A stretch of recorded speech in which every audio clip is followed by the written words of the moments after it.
Hi, welcome to DJ 101. In this course, we're going to teach you the fundamentals of being a DJ.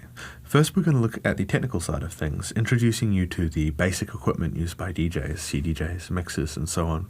We're going to talk about sound systems and working in DJ booths and how all the core fundamental equipment fits together.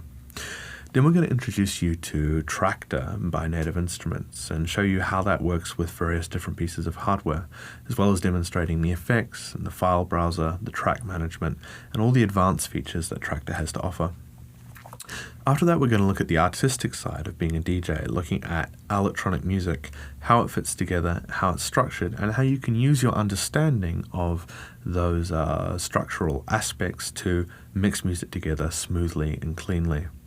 Lastly, we're going to be looking at the performance side and the business side. Firstly, looking at stage presence, crowd reading, and how to project yourself as an artist. And lastly, looking at professionalism, your relationships with clubs, promoters, how to get bookings, and how to get paid. Hopefully this course should leave you with a solid and excellent grounding in the fundamentals of DJing and make it clear to you where you need to direct your attention and time to become an excellent world-class DJ.